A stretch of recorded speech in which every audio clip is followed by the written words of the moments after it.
Bonjour. Aujourd'hui, pour notre prière, nous allons écouter la chanson que je vous demande d'apprendre. Alors, c'est une prière de louange. Il y a toutes sortes de prières. Il y a des prières où on offre quelque chose à Dieu, ou ça peut être des prières où on demande quelque chose à Dieu, on demande de l'aide, ou des fois, on veut tout simplement lui dire « Dieu, tu es grand, tu m'aimes, je te remercie ». Alors, aujourd'hui, la chanson que vous devez apprendre, ça va être notre prière. Alors, au nom du Père et du Fils et du Saint-Esprit, Amen. Écoutez votre chanson.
Ça me met toujours de bonne humeur quand j'entends cette chanson, parce que c'est tellement une chanson de joie.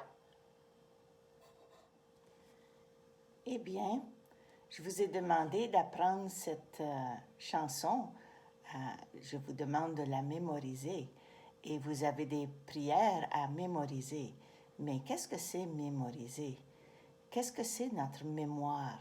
Quand on se rappelle de quelque chose sans être obligé de le lire, c'est rendu dans notre cœur, on s'en rappelle, c'est dans notre esprit.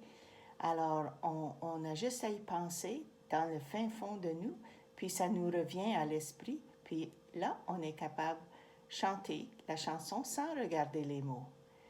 Mais aussi, on a aussi des souvenirs.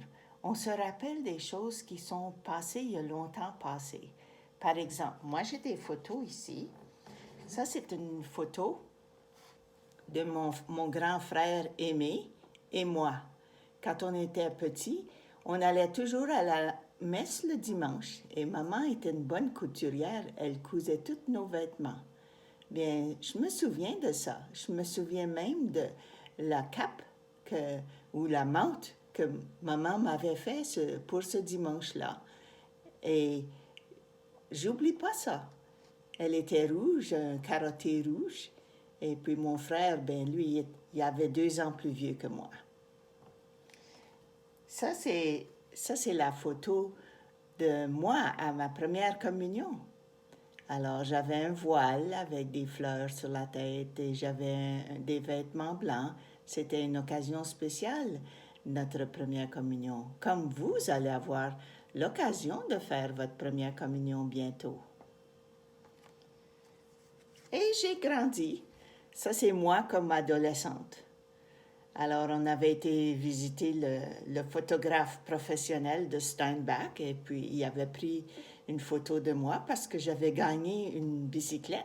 J'avais été chanceuse de gagner une bicyclette et ils avaient besoin d'une photo de la gagnante. Alors, on est allé faire prendre une photo spéciale. J'avais 12 ans. Et bien sûr, j'ai grandi et je me suis mariée. J'ai marié Maurice Balkan. Et on a été mariés pendant 48 ans. Je viens d'une très grande famille. On était 7 enfants dans ma famille. Alors voilà une photo de toute ma famille le jour de mon mariage. Et la dernière photo que je vous montre, c'est pour vous montrer que je suis devenue une maman et je suis même une grand-maman. Alors voilà, la vie continue. Puis notre vie est remplie de toutes sortes de souvenirs. Vous êtes petit, vous avez peut-être moins de souvenirs, mais vous allez en accumuler tout au cours de votre vie. Et je suis certaine que vos parents ont des souvenirs. Alors, ce serait peut-être un bon temps de prendre le temps de regarder des photos et vous rappeler des événements spéciaux dans votre vie. Avez-vous des photos de vous à votre fête? Voici une histoire de quelqu'un qui a un souvenir. Alors, écoutez, vos parents aussi, en regardant les photos, ils ont peut-être des histoires à vous raconter. Alors, voici l'histoire de Emma et sa maman et sa grand-maman.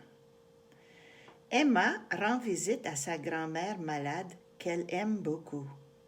Celle-ci lui dit « Emma, je t'aime beaucoup et je voudrais te remettre le médaillon que j'ai reçu quand j'étais jeune fille. » Peu de temps après, la grand-mère d'Emma est morte. Chaque fois qu'Emma regarde le médaillon, la mémoire de sa grand-mère est très intense. Elle peut même sentir son amour. Alors voilà un exemple d'un souvenir. Alors des fois, on reçoit un cadeau qui nous reste. On le reçoit quand on est petit et on le garde tout le long de notre vie et ça nous rappelle d'un souvenir heureux. Emma a un souvenir heureux de sa grand-maman. Même si sa maman, elle est morte, sa grand-maman, elle est morte, elle a quand même un souvenir. Elle se rappelle de sa grand-maman, elle n'oubliera pas sa grand-maman. Alors maintenant, on va parler de Jésus et l'Eucharistie. Qu'est-ce que l'Église nous enseigne? L'Église nous enseigne quelque chose de spécial. On va le lire dans notre cahier, à la page 9. Jésus ressuscité est réellement présent dans l'Eucharistie pour être avec nous. Il nous donne son corps à manger. Par la communion, il est présent en nous et il demeure avec nous. À la fin du repas, Jésus dit « Faites ceci en mémoire de moi ». À partir de ce moment-là, chaque fois qu'il partage le pain et le vin, ses disciples se souvenaient de Jésus et il était là avec eux. Tout comme Jésus leur avait demandé, les disciples commencèrent à se rassembler le dimanche, jour de la résurrection, en mémoire de lui. Pour eux, chaque dimanche était comme une célébration de la fête de Pâques. Au début, les disciples de Jésus se réunissaient dans des maisons autour de la table. Mais bientôt, les groupes de chrétiens grossirent si bien qu'ils durent trouver des espaces plus grands. Au fur et à mesure qu'augmentait le nombre de baptisés, c'est-à-dire de nouveaux disciples, ils construisirent des églises où ils pouvaient partager leur foi et leur amour en mémoire de leur Seigneur. Regardez bien une photo ici de l'église de la paroisse Saint-Eugène. Ça, il y en a parmi vous, ça c'est votre église. Quand vous allez à la messe le dimanche, ou quand il y a des célébrations à Pâques, à Noël, ou quand il y a les premières communions, les confirmations, les baptêmes, ça se passe dans cette église-là. Il y en a parmi vous que vous allez peut-être à cette petite église ici. Ça, c'est le Cœur Immaculé. Alors, c'est la paroisse du Cœur Immaculé, qui fait partie de la même paroisse de Saint-Eugène. Alors, le matin, à 11h, il y a la messe à l'église Saint-Eugène, le matin, et plus de bonne heure à 9h30 le matin, il y a la messe à l'église du Cœur Immaculé. Alors, ça vous donne une idée de votre église que vous fréquentez les dimanches et lorsqu'il y a des occasions. Alors, regardons bien ici. Ton église paroissiale. Les gens de ta paroisse, qu'on appelle aussi ta communauté chrétienne, sont invités à se rassembler chaque dimanche, tout comme les chrétiens le font depuis le temps de Jésus. Quand tu célèbres la messe avec ta famille paroissiale, ça c'est toutes les personnes qui viennent à l'église, à ton église de ta paroisse, c'est ta famille paroissiale. Jésus, toujours vivant, est vraiment là avec vous. C'est dans ton église paroissiale que tu vivras ta première communion. Alors, on voit ici comme une espèce de nuage en forme de l'église. Ils disent dans ce nuage ici, dessine ou écris ce que tu aimes le plus de ton église paroissiale. Alors, j'espère que tu pourrais te rappeler de ce que ça a l'air, les bancs d'église, et devant les bancs d'église, il y a l'autel où le prêtre va dire la messe. Alors, toi, tu dessines ce que tu connais, ce que tu as déjà vu dans ton église. Et il y a des questions à répondre. Alors, peux-tu répondre à ces questions? Tu peux demander à tes parents ou à ton catéchète de t'aider. Bien, la catéchète, c'est moi. Et je vous aide un peu en lisant les questions d'avance ici. Quel est le nom de ta paroisse? Bon, bien, tu vas dire soit à Saint-Eugène ou Cœur Immaculé. D'après toi, pourquoi lui a-t-on donné ce nom? Alors, il y a 2 noms. Alors, toi, tu penses à une réponse. Et qui est le prêtre responsable de ta paroisse? Bien, son nom est l'abbé Mudishi Kazadi. Alors, tu peux écrire son nom sur la ligne pointillée. Peux-tu nommer d'autres personnes qui travaillent avec lui? Qui d'autres travaillent avec lui?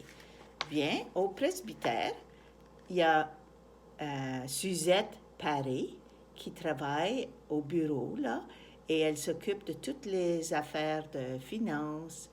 Et en plus, dans l'Église, il y a toutes sortes de personnes bénévoles qui viennent aider pendant le temps de la messe. Il y en a qui vont faire des lectures, il y en a qui vont passer le panier pour ramasser les offrandes d'argent qui sont offertes au temps de la messe. Il y en a qui s'occupent du son, il y en a qui sont à l'entrée, puis ils accueillent les gens. Il y a toutes sortes de monde qui sont bénévoles, qui aident à l'Église, qui aident le prêtre. Alors, pensez à ça, et quand on les voit, on peut leur faire un petit sourire. Des fois, c'est une manière de dire merci pour le travail que tu fais. Tu lui fais un sourire. Qu'est-ce qu'on peut lire de la Bible? Jésus a rappelé à ses disciples l'importance du premier commandement que la Bible leur enseignait. Tu aimeras le Seigneur ton Dieu de tout ton cœur, de toute ton âme et de toutes tes forces. Et ça vient du Deutéronome 6, chapitre 6, verset 5. Puis, ça continue avec un autre texte. Puis, par son dernier repas, juste avant sa mort, il a révélé comment est grand l'amour de Dieu pour tous les humains. Lui, le Fils de Dieu, a dit, « Il n'y a pas de plus grand amour que de donner sa vie pour ses amis. » Ça, c'est d'après Jean, chapitre 15, verset 13. Alors, à cette page, il y a des questions pour revoir ce qu'on a appris à la première partie de notre cahier. Alors, peux-tu répondre aux questions à l'aide de ces mots suivants? Il y a communion, mémoire, dimanche, messe, Jésus, Pâques. Alors, numéro 1, 2, 3, 4, 5, 6. Il y a 6 phrases avec des mots qui manquent. Toi, tu vas trouver quel mot appartient à ces phrases. Alors, tu vas faire ça comme devoir. C'est un devoir. Alors, et en plus, je t'invite, dans notre cahier, on a une invitation. Invite ta famille à dire cette prière avant le repas. Est-ce que vous priez avant les repas?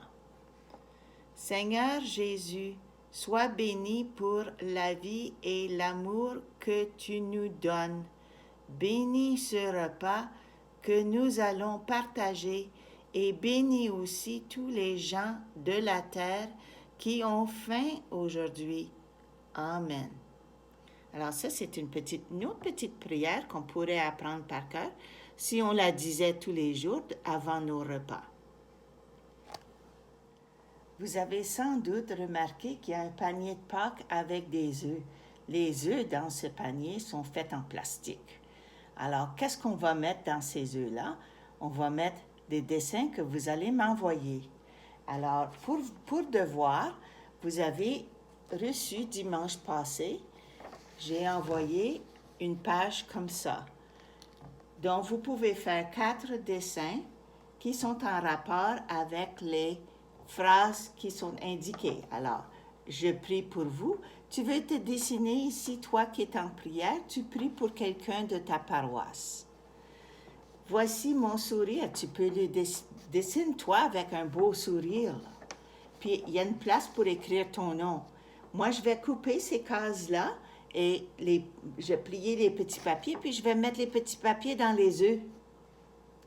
Et les personnes qui aident à notre paroisse vont recevoir un petit cadeau de vous. C'est une manière de dire merci pour tout le travail qu'ils font. Alors, bonne journée. Tu peux tout simplement dessiner une belle journée avec un beau soleil, quelque chose que tu aimes qui te fait contente ou content.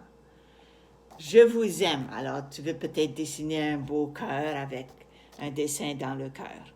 Alors, ça vous donne des idées comment on peut faire des dessins. Vous faites le dessin, les 4 petits dessins. Vous écrivez votre nom à chaque dessin.